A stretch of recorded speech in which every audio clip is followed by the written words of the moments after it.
Nada, pues buenos días. Mi nombre es Javier Collado, como ya hemos dicho. Soy miembro del equipo Webmóvil UPV. Somos un equipo multidisciplinar de diferentes escuelas de la universidad.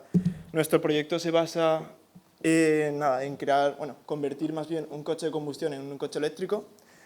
Vimos un proyecto que estaba basado antes en un proyecto que era de un rally. Vimos que no era un proyecto muy viable, lo cambiamos. Ahora, a día de hoy, nuestro proyecto se basa en crear un coche de competición para subidas de montaña, lo cual no nos implica que el coche sea como tal legal, ya que es un prototipo. Nuestros objetivos este año se nos plantean que seamos el primer coche de competición 100% eléctrico que hay en España, ya que no hay ningún coche que haya competido con un motor eléctrico únicamente. Hacerlo antes de este verano y luego ya por último sería fomentar lo que sería ese cambio de un motor de combustión a un motor eléctrico, ya que hemos visto que muchos gobiernos y muchas instituciones están intentando implementar este tipo de medidas y vemos que no es necesario el tener que construir coches nuevos cuando simplemente podemos estar cambiando el motor y ya podríamos funcionar con lo que las nuevas normativas nos exigen.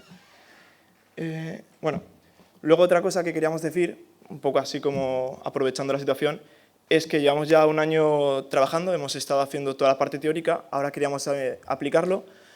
Nos hemos encontrado la situación de que no tenemos suficiente capital para poder llegar a todo esto, entonces estábamos haciendo un poco llamamiento a las empresas, si hay alguna que estuviese interesada. Pues aquí tenéis, por ejemplo, los contactos del equipo, también tenéis el QR que os llevaría directamente a la página web y poco más. En principio, este es el proyecto y ya está.